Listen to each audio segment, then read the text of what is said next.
حق اللہ اللہ یا اللہ اللہ حق اللہ یا اللہ۔ تبارک و تعالیٰ نے پہلے اہل ایمان کا تذکرہ فرمایا، اہل ایمان کی نشانیاں بیان فرمائی اور ان کا حکم بیان فرمایا۔ پھر اس کے بعد کفار کا تذکرہ فرمایا، کفار کی نشانیاں بتائی اور ان کا حکم واضح فرمایا۔ اب تیسرے طبقے کا تذکرہ چل رہا ہے، جس کے بارے میں پچھلے جمعے کو میں نے آپ کو حدیث کی روشنی میں منافقین کی کیا نشانیاں ہیں، کیا پہچان ہے، ان کا کیا حکم اللہ کے رسول نے واضح فرمایا، یہ بتایا تھا۔ اب مزید قرآن پاک کی آیتوں کے اندر انہی کا تذکرہ آ رہا ہے اور ان کی اور نشانیاں رب العزت بیان فرما رہا ہے۔ اللہ رب العزت ارشاد فرماتا ہے، وَمِنَ النَّاسِ مَن يَقُولُ آمَنَّا بِاللَّهِ وَبِالْيَوْمِ الْآخِرِ وَمَا هُمْ بِمُؤْمِنِينَ، اور ایسے بھی بہت سے لوگ ہیں کہ جو کہتے ہیں کہ ہم ایمان لائے اللہ پر اور آخرت کے دن پر، لیکن وہ اللہ فرما رہا ہے، یہ میں یا کوئی دوسرا عالم نہیں کہتا، بلکہ رب فرماتا ہے وما ہم بمؤمنین، کہ وہ مومن نہیں ہیں، بلکہ مومنوں کے لباس میں، مومنوں کے لبادے میں اور مومنوں کے چہروں میں وہ مسلمانوں کے اور اسلام کے دشمن ہیں۔ رب تبارک و تعالیٰ نے یہاں پر مسلمانوں ہی کے گروہ کو دو جگہ تقسیم فرمایا، یعنی مسلمانوں ہی میں دو گروہ ہیں، ایک تو وہ جو خالص اہل ایمان ہیں اور ایک وہ جو ایمان والوں کے چہرے میں اور ایمان والوں کے لباس میں دشمن ہیں۔ اس مقام پر میں آپ کو ایک بات اور واضح کر دوں، عام طور سے آج کل ایک فتنہ بڑی تیزی کے ساتھ لوگوں کے ذہنوں میں بیٹھ رہا ہے۔ آج کل علماء کے درمیان جو اختلاف ہے، اس اختلاف کی بنیاد پر بعض لوگوں نے لوگوں کو گمراہ کرنا شروع کر دیا ہے، اور یہ تعصب دینے کی کوشش کی جاتی ہے کہ یہ جو آج مسلمان دنیا کے اندر برباد ہے، آج مسلمان دنیا کے اندر پٹ رہا ہے، آج مسلمان دنیا میں نقصان اٹھا رہا ہے، اس کی وجہ صرف اور صرف یہ علماء کے درمیان میں جو اختلاف ہے یہ ہے، اور اسی بنیاد پر مسلمان ترقی نہیں کرتا۔ یہ تعصب دینے کی کوشش کی جاتی ہے، حالانکہ میں آپ کو بتا دوں در حقیقت مسلمانوں کی تباہی، مسلمانوں کی بربادی اور مسلمانوں کی پستی کی وجہ یہ علماء کے درمیان کا اختلاف نہیں ہے۔ میرے آقا نے خود فرمایا تھا کہ میری امت کے علماء کا اختلاف بھی باعث برکت ہے۔ اگر میں دو لفظوں میں اس بات کو واضح کر لوں کہ کس چیز کی بنیاد پر عوام مسلمان اس دنیا کے اندر پستی میں جا رہا ہے، تو وہ دو لفظوں میں آپ یوں کہہ سکتے ہیں کہ آج در حقیقت مسلمانوں کے دل کے اندر سے ایمان نکل چکا ہے۔ رب تبارک و تعالیٰ نے قرآن پاک میں خود فرمایا ہے کہ مومن اگر تم ہو تو کامیابی تمہارے قدم چومے گی۔ تو پتہ چلا کہ آج کا مسلمان در حقیقت مومن ہے ہی نہیں، اور اسی بنیاد پر ساری دنیا سے پٹ رہا ہے۔ ورنہ آپ تاریخ اٹھا کر دیکھیں تو تاریخ کے ہر باب میں آپ کو یہی ملے گا کہ اہل ایمان کی تعداد ہمیشہ تھوڑی رہی ہے۔ اسلام کی سب سے پہلی جنگ بدر، صرف 313 مسلمان، سب سے پہلی جنگ، کفار پیچو تاب کھا رہے ہیں، تڑپ رہے ہیں کہ کسی طرح مسلمانوں کے ساتھ ہماری جنگ ہو جائے اور ہم ان سے اپنا بدلہ لے لیں اور انہیں بالکل مٹی میں ملا کر ان کا نام و نشان دنیا سے ختم کر دیں۔ پورے اسلحوں سے لیس کفار کا لشکر مسلمانوں کی طرف بڑھ رہا ہے، اور مسلمانوں کی تعداد میرے آقا علیہ الصلوۃ والسلام کی کئی سال کی محنت کا نتیجہ تھے صرف 313 مسلمان، اور وہی 313 مسلمان حضور نے کفار کے سامنے میدان جنگ کے اندر لا کر کھڑے کر دی۔ لیکن تاریخ گواہ ہے، آپ بھی جانتے ہیں کہ کچھ ہی گھنٹوں کے اندر مسلمانوں نے کفار کا لشکر تہہ تیگ کر دیا اور انہیں بتا دیا کہ سچائی ہمیشہ سربلند رہا کرتی ہے، ساری دنیا جانتی ہے۔ آپ کہہ سکتے ہیں کہ چلو جنگ بدر کے اندر فرشتوں نے مسلمانوں کا ساتھ دیا تھا، اسی لیے وہ تھوڑے تھے، اس کے باوجود بھی جیت گئے۔ لیکن کس کس جنگ کے اندر فرشتوں نے ساتھ دیا تھا؟ ایک دو جنگ نہیں، بلکہ آپ پورا اسلامک ہسٹری کا باب اٹھا کر پڑھیے تو آپ کو ہر جنگ کے اندر مسلمانوں کی تعداد مٹھی بھر نظر آئے گی۔ جنگ موتا کے اندر بھی مسلمانوں کی تعداد صرف 5000 تھی، اور اس کے مقابلے میں یہودیوں اور عیسائیوں کے لشکر کی تعداد کئی لاکھ تھی۔ روم کی جنگ ہوئی، صرف 22,000 مسلمان اور ان کے مقابلے میں 2 لاکھ کفار، اور جو کہ پہاڑی کے اوپر سے مسلمانوں پر تیر سے وار کریں، اور مسلمان پہاڑی کے نیچے تھے۔ آپ اندازہ کریں کہ پہاڑی کے اوپر سے اگر تیر پھینک دیا جائے تو بغیر جان لگائے وہ مسلمانوں کے اوپر آ کر گرتا ہے، اور نیچے کھڑا ہوا شخص اگر اوپر کی طرف کوئی چیز پھینکے تو اسے کتنی جان لگانی پڑتی ہے۔ لیکن ایک مرتبہ ایسا بھی ہوا اسی جنگ کے اندر کہ مسلمانوں کے قدم بظاہر اکھڑتے ہوئے نظر آئے، لیکن قربان جائیے اسلام کی ان خواتین پر کہ جن کے شوہر جنگ لڑ رہے تھے، انہوں نے جب اپنے شوہروں کو جنگ میں پیچھے ہٹتے ہوئے دیکھا تو انہیں آر دلائی کہ ہم یہاں سے جانے کے بعد کسی بزدل شوہر کی بیوی کہلانا گوارا نہیں کریں گے، بلکہ ایک شہید ہونے والے مجاہد کی بیوی کہلانا گوارا کر لیں گے۔ تو جب انہوں نے ایسے کلمات سنے اور جذبات دلا دینے والے تو انہیں شرم آئی، انہیں آر آئی، انہوں نے اپنے قدموں کو سنبھالا، پھر دوبارہ پلٹ کر حملہ کیا، اور تاریخ جانتی ہے کہ صرف 22,000 کے لشکر نے 2 لاکھ یہودیوں اور عیسائیوں کو شکست فاش دے دی۔ ہمیشہ اہل ایمان کی تعداد تھوڑی رہی ہے، لیکن کون سی طاقت تھی ان کے دل کے اندر جس کی بنیاد پر وہ ہمیشہ زیادہ تعداد والوں پر حاوی رہے؟ اس طاقت اور اس جذبے کا نام عشق رسول تھا، محبت رسول تھا۔ صرف عشق رسول ہی وہ طاقت اور وہ جذبہ ہے، اللہ اس کے رسول کے آگے سر تسلیم خم کر دینا، یہ وہ جذبہ اور طاقت ہے کہ جس کی بنیاد پر آج بھی مسلمان اگر اپنے اندر خلوص کے ساتھ یہ جذبہ پیدا کر لے تو ساری دنیا کے اوپر آج بھی غالب آ سکتا ہے۔ لیکن آج یہی جذبہ مسلمانوں کے دلوں سے چھین لیا گیا، اور پھر کہتے ہیں کہ علماء کے درمیان کا جو اختلاف ہے اس کی وجہ سے مسلمان ساری دنیا میں پٹ رہا ہے۔ لیکن میں آپ کو بتا دوں کہ امت مسلمہ کے درمیان میں یہ اختلاف علماء کا کیا ہوا نہیں ہے، بلکہ اللہ کے رسول نے 1400 سال پہلے فرما دیا تھا۔ صحابہ نے خود پوچھا تھا یا رسول اللہ کیا امت مسلمہ بھی فرقوں میں بٹے گی؟ تو حضور نے خود فرمایا تھا کہ میری امت 73 فرقوں میں بٹے گی، جس میں سے ایک فرقہ جنتی ہوگا، باقی 72 کے 72 جہنم میں جائیں گے۔ اور آپ حضور کے فرمان پر غور کریں، کتنے نپے تغلے جملے ہیں میرے آقا کے۔ حضور نے یہ نہیں فرمایا صحابہ سے، جب صحابہ نے پوچھا یا رسول اللہ کہ ایسے پرفتن دور میں جب کہ 73 فرقے سامنے ہوں اور اس میں ڈھونڈنا ہو کہ جنتی کون سا ہے اور 72 کے 72 جہنمی ہے تو کیسے تلاش کیا جائے گا؟ تو حضور نے یہ نہیں فرمایا کہ قرآن پڑھ لینا، حدیث پڑھ لینا تو تمہیں صحیح راستہ مل جائے گا، جنت میں چلے جاؤ گے، بلکہ توجہ کرے حضور کے الفاظ پر۔ حضور نے فرمایا کہ ایسے حالات میں جو شخص بھی تمہیں میرے راستے پر اور میرے صحابہ کے راستے پر چلتا ہوا نظر آئے گا وہی شخص ہدایت پر ہوگا، وہی شخص جنت میں جائے گا۔ کتنے نپے تلے جملے حضور کے۔ یہ بہت لمبی بحث ہے کہ کون شخص حضور کے راستے پر ہے اور کون نہیں، کون شخص صحابہ کے راستے پر ہے کون نہیں، لیکن فی الحال میں اگر اس پورے باب کو چند جملوں کے اندر سمیٹ دوں کہ اللہ کے رسول نے کیوں فرمایا کہ جو شخص میرے اور میرے صحابہ کے راستے پر ہے وہ شخص نجات پانے والا ہے اور جنت میں جائے گا، تو 2 لفظوں میں اس بات کو یوں کہا جا سکتا ہے کہ اللہ کے رسول نے گویا کہ یہ درس دے دیا کہ اللہ سے محبت کرنے کا طریقہ تمہیں میری زندگی سے ملے گا اور مجھ سے محبت کرنے کا طریقہ تمہیں میرے صحابہ کی زندگی سے مل جائے گا۔ تو پتہ چلا کہ اللہ اور اس کے رسول کی محبت ہی مسلمانوں کی سربلندی کا سب سے بڑا ذریعہ ہے، اور اگر یہ محبت دل سے نکل گئی تو مسلمان کبھی کامیاب نہیں ہو سکتا، ہمیشہ پٹتا رہے گا، ہمیشہ خار رہے گا۔ وہ اعلیٰ حضرت کا شعر ہے نا، جو تیرے در سے یار پھرتے ہیں در بدر یوں ہی خار گھرتے ہیں، جو اس در سے پلٹ جاتا ہے وہ ہمیشہ در بدر خار اور بھٹکتا ہوا ہی پھرتا چلا جاتا ہے، دنیا کی ٹھوکروں میں رہتا ہے اور ہمیشہ پستی کی طرف چلتا چلا جاتا ہے۔ تو اس لیے اگر کوئی شخص یہ کہے کہ علماء کے درمیان میں جو اختلاف ہے یہ امت کی پستی کی وجہ ہے تو اس کا رد کیجیے اور اسے اصل وجہ کی طرف اس کی توجہ دلائیے کہ اس اختلاف کی بنیاد پر امت مسلمہ آج برباد نہیں، بلکہ اس وجہ سے امت مسلمہ برباد ہے کیونکہ دین کا شوق ان کے دل سے ختم ہو چکا ہے، حضور کی محبت ان کے دلوں سے نکل چکی ہے۔ آپ خود اپنے ماحول کے اندر دیکھ لیں، پچھلے کئی مہینوں سے تفسیر کا پروگرام جاری ہے، لیکن کتنی دلچسپی ہے لوگوں کے اندر دین سیکھنے کی، اس کا اندازہ آپ اس محفل سے بخوبی لگا سکتے ہیں۔ تو یہ وجہ ہے اصل پستی میں جانے کی، اور اللہ کے رسول نے جو فرمایا کہ میری امت 73 فرقوں میں بٹ جائے گی، اس کی روشنی میں ہر مسلمان کے لیے 2 باتیں ضروری ہیں۔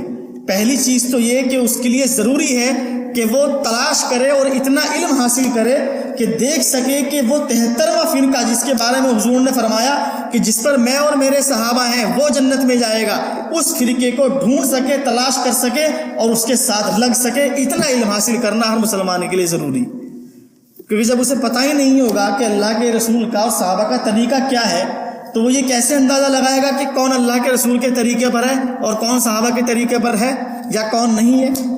اس لیے ہر مسلمان کے لیے ضروری ہے کہ کم سے کم اتنا علم اسے حاصل کرنا چاہیے کہ وہ یہ دیکھ سکے کہ کون سا فرقہ اللہ اور اس کے رسول اس کے صحابہ کے طریقے کے مطابق زندگی گزار رہا ہے۔ اور دوسری چیز، اس حدیث پاک کی روشنی میں ہر مسلمان کے لیے ضروری ہے یہ بات مان لینا اور جان لینا کہ یہ جو فرقے ہیں، یہ جو اختلافات ہیں، یہ اللہ کے رسول کی زبانی پہلے ہی ان کی خبر دی جا چکی ہے۔ تو اسی لیے یہ بات ذہن میں رکھ کے قرآن پاک نے بھی شروع ہی میں بالکل تقسیم فرما کر مسلمان کو یہ بتا دیا ہے کہ کس کے ساتھ تمہیں لگنا ہے۔ میں نے آپ کو بتایا تھا کہ ہم قرآن پاک کی تفسیر ایک ابتدائی طالب علم ہونے کی حیثیت سے پڑھ رہے ہیں۔ جو بالکل نیا شخص قرآن کے پاس آئے گا تو قرآن پاک اسے ہدایت دے گا۔ تو قرآن پاک نے بالکل ایک نئے شخص کو گویا کہ پہلے اہل ایمان کا تذکرہ فرمایا، پھر اس کے بعد کفار کا فرمایا، پھر اس کے بعد منافقین کا فرمایا، اور فرمایا کہ تمہیں اہل ایمان کے ساتھ لگنا ہے، نہ تو کفار کے ساتھ لگنا ہے اور نہ ہی منافقین کے ساتھ لگنا ہے، تبھی تم نجات پانے والے لوگوں میں سے کہلاؤ گے۔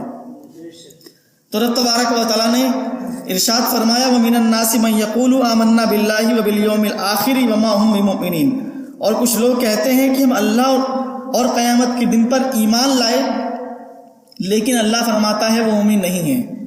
کیا کرتے ہیں؟ یخادعون اللہ والذین آمنوا وما یخدعون الا انفسهم وما یشعرون، کہ وہ دھوکہ دینا چاہتے ہیں اپنے حساب سے اللہ کو اور اہل ایمان کو۔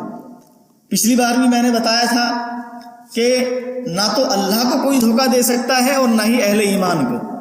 اللہ کو دھوکہ اس لیے نہیں دے سکتا کیونکہ اللہ عالم الغیب ہے، وہ دلوں کے راز بھی جانتا ہے، اور اہل ایمان کو اس لیے دھوکہ نہیں دے سکتا کہ رب تبارک و تعالیٰ نے ایسے اسباب پیدا فرما دیے ہیں کہ کہیں نہ کہیں کسی نہ کسی طریقے سے منافقین کی ساری حالت اہل ایمان پر ظاہر ہو جاتی ہے اور مومنوں کو پتہ چل جاتا ہے کہ کون منافق ہے اور کون مومن ہے۔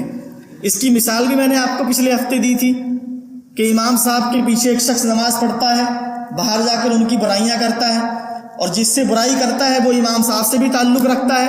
وہ آ کر ساری بات امام صاحب کو بتا دیتا ہے کہ آپ کے بارے میں فلاں شخص کے فلاں خیالات ہیں، لیکن وہ شخص کمال کی بات ہے کہ اس کے باوجود بھی جب امام صاحب سے ملتا ہے تو اتنی محبت کا اظہار کرتا ہے گویا کہ اس کا دل بالکل امام صاحب کی طرف سے صاف ہے، لیکن در حقیقت امام صاحب جانتے ہیں کہ اس کے دل میں میری طرف سے کھوٹ ہے۔ تو کیا ہوا؟ نہ تو امام صاحب کو وہ دھوکہ دے سکا، نہ وہ اللہ کو دھوکہ دے سکا۔ تو کیا کیا اس نے؟ اللہ فرماتا ہے وما یخدعون الا انفسهم، اس نے خود اپنے آپ کو دھوکہ دیا ہے، اس نے اپنی ذات کو دھوکہ دیا ہے۔ نہ تو اللہ سے اس کی حالت پوشیدہ ہے اور نہ ہی اہل ایمان سے اس کی حالت چھپی ہوئی ہے، بلکہ وہ سمجھتا ہے کہ میں نے سب کو بیوقوف بنا لیا، لیکن در حقیقت وہ کسی کو بیوقوف نہیں بنا رہا ہے، وہ خود اپنے آپ کو بیوقوف بنا رہا ہے، وہ خود اپنے آپ کو دھوکہ دے رہا ہے۔ اور آگے فرمایا فی قلوبہم مرض، ان کے دلوں کے اندر نفاق کا مرض ہے، فزادہم اللہ مرضا، تو اللہ تعالیٰ نے ان کے مرض کو اور زیادہ بڑھا دیا ہے۔ وہ مرض کیا ہے کہ اسلام کی ترقی کو دیکھ کر، مسلمانوں کی محبت کو دیکھ کر، مسلمانوں کی ترقی کو دیکھ کر، اہل ایمان کی خوشیوں کو دیکھ کر انہیں جلن ہوتی ہے، ان کا دل کڑتا ہے کہ مسلمان اور مومن خوش کیوں ہیں۔ تو اس وجہ سے ان کے دل کے اندر جو کڑن ہے، اس کڑن کو رب تبارک و تعالیٰ نے فرمایا کہ ان کے دلوں میں مرض ہے، تو اللہ تعالیٰ نے ان کے مرض کو اور زیادہ بڑھا دیا ہے۔ کس طرح بڑھایا ہے کہ اسلام کو اور ترقی عطا فرما دی، مومنوں کو اور ترقی عطا فرما دی، اللہ کے رسول کا ذکر اور زیادہ سربلند فرما دیا۔ تو جتنے زیادہ وہ اس چیز سے چڑا کرتے تھے، اللہ تعالیٰ نے اور زیادہ اس چیز کو بڑھا کر ان کے دلوں کے مرض کو اور زیادہ بڑھا دیا۔ اور آگے فرمایا وَلَهُمْ عَذَابٌ عَلِيمٌ بِمَا كَانُوا يَكْسِبُونَ، ان کے لیے دردناک عذاب ہے، کس چیز کا؟ اس چیز کا جو ان کے جھوٹ کا بدلہ ہے، کیونکہ انہوں نے جھوٹ بولا کہ ہم ایمان لائے، لیکن در حقیقت ان کے دل کے اندر کپٹ تھی۔ تو اس جھوٹ کی بنیاد پر جو انہوں نے دھوکہ دیا مسلمانوں کو، اس کے بدلے میں رب تبارک و تعالیٰ انہیں قیامت کے دن دردناک عذاب عطا فرمائے گا۔ آپ یہاں پر الفاظ پر غور کریں، اللہ تعالیٰ نے اس سے پچھلی پچھلے رکوع کے اندر جہاں کافروں کا ذکر فرمایا تھا تو وہاں فرمایا تھا وَلَهُمْ عَذَابٌ عَظِيمٌ. میں نے تفسیر کی تھی ان الذین کفروا سواء علیہم اانذرتہم ام لم تنذرہم لا یؤمنون ختم اللہ علی قلوبہم وعلی سمعہم وعلی ابصارہم غشاوۃ ولہم عذاب عظیم. کفار کے لیے اللہ نے فرمایا تھا ان کے لیے بڑا عذاب ہے، لیکن جب منافقین کا تذکرہ ہے تو اللہ فرما رہا ہے وَلَهُمْ عَذَابٌ عَلِيمٌ کہ ان کے لیے دردناک عذاب ہے. تو علماء فرماتے ہیں کہ منافقین کا عذاب جو ہے کفار سے بھی زیادہ سخت ہوگا، کیونکہ ان کے لیے تو عذاب بڑا ہوگا لیکن ان کے لیے عذاب دردناک ہوگا اور انتہائی تکلیف دہ ہوگا. اس کی وجہ یہ ہے کہ ایک تو وہ شخص ہے کہ جس نے کبھی مثال کے طور پر مٹھائی کھائی نہ ہو، تو اگر اسے آپ مٹھائی نہ دیں تو اسے اتنی تکلیف نہیں پہنچے گی. لیکن ایک وہ شخص ہے جو ڈیلی مٹھائی کھاتا ہے، اسے پتہ ہے کہ مٹھائی کا ذائقہ کیسا ہوتا ہے اور یہ کیسی لگتی ہے، تو ایسے شخص سے اگر آپ مٹھائی روک لیں اور کھانے کے لیے نہ دیں تو اس کی شدت نہ کھانے والے کے مقابلے میں ہمیشہ زیادہ ہوگی، کیونکہ اسے احساس زیادہ ہوگا. تو قیامت کے دن جب انہیں عذاب دیا جائے گا، جب جہنم میں ڈال دیا جائے گا، تو انہیں اس چیز کا احساس لاحق ہوگا کہ اللہ تعالیٰ نے ہمیں ایمان دیا تھا، ہمیں ہدایت عطا فرمائی تھی اور ہمیں طرح طرح کی نعمتوں سے نوازا تھا، ہمیں بار بار سمجھایا تھا، لیکن اس کے باوجود بھی ہم نے ان کی بات کو نہیں مانا. اگر ہم ان کی بات کو مان لیتے تو آج جنت میں جنتیوں کی طرح ہم بھی پھل اور ہم بھی کھانے کھا رہے ہوتے، آرام کر رہے ہوتے، لیکن ہم نے ان کی بات کو نہیں مانا اور اپنی گمراہی پر قائم رہے، اس لیے آج جہنم کے اندر ہمیں جلایا جا رہا ہے. تو اس لیے ان کی جو عذاب کا درد ہے وہ اس سوچ کے ساتھ اور زیادہ بڑھ جائے گا. اسی لیے اللہ نے فرمایا وَلَهُمْ عَذَابٌ عَلِيمٌ کہ ان کے لیے دردناک عذاب ہے. اور آگے فرمایا وَإِذَا قِيلَ لَهُمْ لَا تُفْسِدُوا فِي الْأَرْضِ قَالُوا إِنَّمَا نَحْنُ مُصْلِحُونَ. یہ بھی ایک پہچان ہے منافقوں کی کہ منافقت جو ہے وہ فساد کا باعث بنتی ہے. ایک شخص دوغلا رویہ اختیار کرتا ہے، وہ نہ تو اس پکش کے ساتھ ہے نہ ہی اس پکش کے ساتھ ہے، دونوں طرف دوغلا کردار ادا کرنا یہی جو ہے فساد کی جڑ ہے. یا تو آدمی، وہ شعر کہا ہے کسی نے کہ دو رنگی چھوڑ دے یک رنگ ہو جا، سراسر موم یا پھر سنگ ہو جا. تو ایک رخا آدمی کبھی بھی جھگڑے کی وجہ نہیں بنتا. تم اپنے دین پر، ہم اپنے دین پر، تم اپنے راستے پر، ہم اپنے راستے پر. لیکن جو شخص دوغلا کردار ادا کرتا ہے، اللہ رب العزت فرماتا ہے کہ یہ دوغلا کردار ہمیشہ فساد اور جھگڑے کی وجہ بنتا ہے. اور جب ہم ان سے کہتے ہیں، جب مسلمان ان سے کہا کرتے تھے، اللہ کے رسول کے دور میں بھی ان کا کام کیا تھا کہ جو مسلمان کوئی اسکیم بناتے تھے فوراً جا کر اسے کفار سے بتا دیا کرتے تھے، اور کفار جو کرتے تھے وہ ادھر آ کر بتا دیا کرتے تھے. تو یہ دوغلا کردار جو ان لوگوں نے ادا کیا، اس کی بنیاد پر فساد ہوا، جھگڑے ہوئے. تو اسی کی جانب اللہ تعالیٰ نے اشارہ دیا کہ وَإِذَا قِيلَ لَهُمْ لَا تُفْسِدُوا فِي الْأَرْضِ، جب ان سے کہا جاتا ہے کہ فساد مت کرو زمین میں، تو کہتے ہیں انما نحن مصلحون کہ ہم تو اصلاح کرنے والے ہیں، ہم فساد نہیں کرتے، کہ ہم تو صلح کروانا چاہتے ہیں دونوں کے بیچ میں تاکہ جھگڑا نہ ہو. لیکن اللہ ارشاد فرماتا ہے کہ یہ صلح نہیں ہے، یہ دونوں کے جھگڑوں کو روک نہیں رہے ہیں، بلکہ کیا ہے الا انہم ہم المفسدون کہ خبردار یہ لوگ صلح نہیں کروا رہے ہیں بلکہ یہی لوگ در حقیقت فساد پھیلانے والے ہیں، یہی فسادی ہیں. اور آگے یہ بھی فرمایا ولکن لا یشعرون، لیکن انہیں شعور نہیں ہے اس چیز کا، انہیں تمیز نہیں ہے. یہ سمجھتے ہیں کہ شاید ہم اصلاح کر رہے ہیں، شاید ہمارا کردار جھگڑے کو ختم کر دے گا، لیکن اللہ فرماتا ہے کہ انہیں شعور نہیں ہے، ان کا کردار جھگڑے کو ختم نہیں کرے گا بلکہ اسے اور زیادہ ترقی دے دے گا، یہ اور زیادہ فساد کی وجہ بنے گا. اسی لیے اللہ تعالیٰ نے فرمایا کہ یہی لوگ فسادی ہیں لیکن انہیں شعور نہیں ہے. اور آگے فرمایا وَإِذَا قِيلَ لَهُمْ آمِنُوا كَمَا آمَنَ النَّاسِ کہ جب ان سے کہا جاتا ہے کہ ایمان لے آؤ جیسے کہ لوگ ایمان لے آئے ہیں، جیسے کہ لوگ اہل ایمان بن گئے، تم بھی ایمان لے آؤ، اپنی یہ روش چھوڑ دو. تو کہتے ہیں قَالُوا أَنُؤْمِنُ كَمَا آمَنَ السُّفَهَاءُ کہ ہم اسی طرح ایمان لے آئے جس طرح سے یہ بے وقوف لوگ ایمان لے آئے ہیں. یعنی اہل ایمان کو بے وقوف کہنا یہ اللہ کے رسول کے زمانے سے ہی منافقوں کا شیوا رہا ہے کہ منافق ہمیشہ اہل ایمان کو بے وقوف سمجھتے ہیں. وہ یہ سمجھتے ہیں کہ یہ مومن جو اللہ کے رسول پر اپنی جان گنوا دیتے ہیں، اللہ کے رسول پر اپنا مال قربان کر دیتے ہیں، اللہ کے رسول پر اپنا سارا وقت، اپنی ساری زندگی انہوں نے اسلام کے نام پر لٹا دی، تو وہ یہ سمجھتے ہیں کہ شاید مسلمانوں نے یہ بے وقوفی کی ہے. کیونکہ آپ خود سمجھتے ہیں، آپ ایک بار کو دین سے ہٹ کر اس بات کو سوچیں کہ کیا اپنا تن من دھن ایک شخص کے اوپر قربان کر دینا عقل مندی ہے؟ سراسر یہی کہے گا کوئی شخص کہ یار تو بیوقوف آدمی ہے کہ اس نے پیسہ بھی برباد کر دیا، وقت بھی برباد کر دیا، جان بھی قربان کر دی، مکہ چھوڑ کر مدینہ آ گئے، مکے کے اندر اپنے سارے گھر بار کو چھوڑی آئے، اپنے بچوں کو چھوڑی آئے، اور وہاں کفار ان کے بیویوں کے ساتھ چھیڑخانی کر رہے ہیں، ان کے بچوں کو مار رہے ہیں، ان کے گھروں کو لوٹ لیا ہے انہوں نے. تو کیا یہ عقل مندی کا کام کیا مسلمانوں نے؟ لیکن اللہ ارشاد فرماتا ہے کہ یہی در حقیقت عقل مندی ہے. دین کے لیے اپنا سب کچھ قربان کر دینا، اسی کا نام اصل ایمان ہے، اور ایسے ہی لوگ کامیاب ہیں.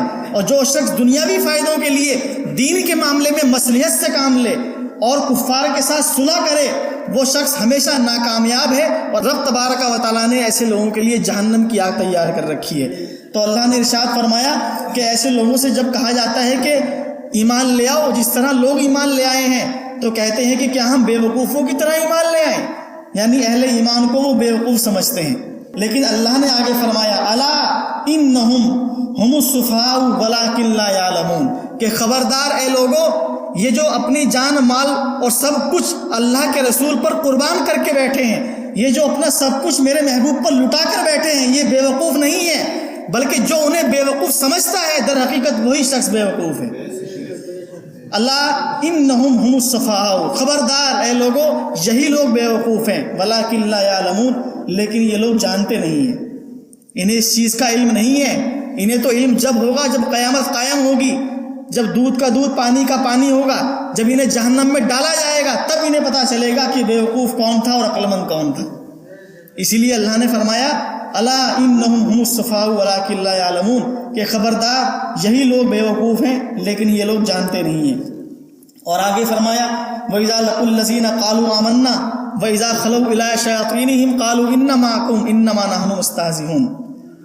ان کا ایک مزاج یہ بھی ہے منافقوں کا کہ جب یہ مومنوں سے ملتے ہیں تو کہتے ہیں کہ ہم تو مومن ہیں، ہم تو تمہاری ہی طرح مسلمان ہیں.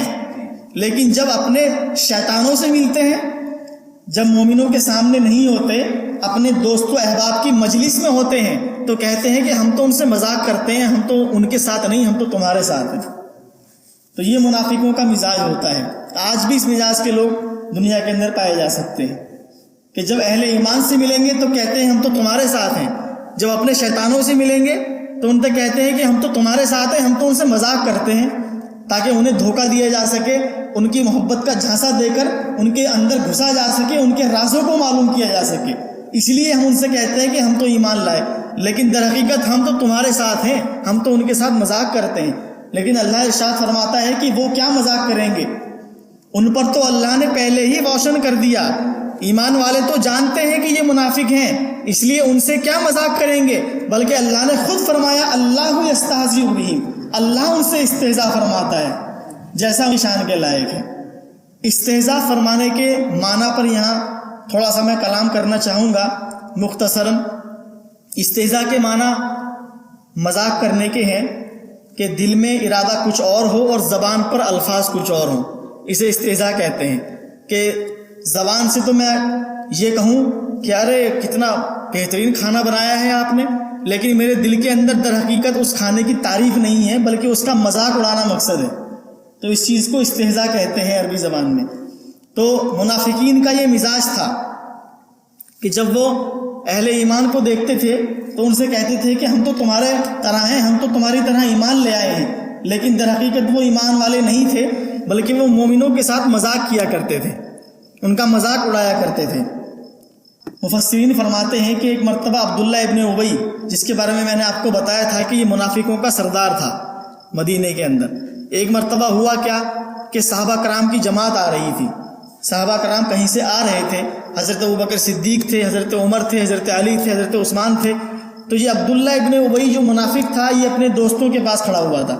اس نے اپنے دوستوں سے کہا کہ دیکھو یہ مسلمان آ رہے ہیں اور میں ان کا کیسے بیوقوف بناتا ہوں.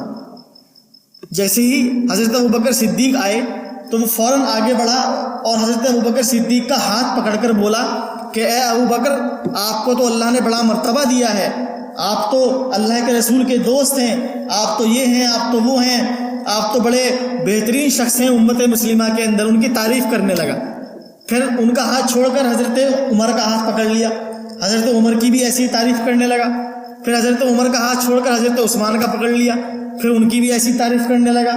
پھر حضرت علی کا ہاتھ پکڑ لیا, ان کی تعریف کرنے لگا. تو حضرت علی سمجھ گئے. حضرت علی اس سے بولے کہ اے ابن ابی, مسلمانوں کے ساتھ مذاق مت کر, ہمیں بیوقوف مت سمجھ, اور جو تیری زبان پر ہے اسے دل سے کہے. اگر تجھے کہنا ہے تو دل سے بھی اپنے اندر وہی کیفیت پیدا کرو جو تمہاری زبان پر ہے. تو اس شخص نے فوراً جھوٹ بول دیا, فوراً مکر گیا, کہنے لگا کہ نہیں, میرا مقصد تمہاری مذاق اڑانا نہیں ہے, بلکہ میں بھی تو مسلمان ہوں, میرا مقصد تو تمہاری واقعی تعریف کرنا ہے.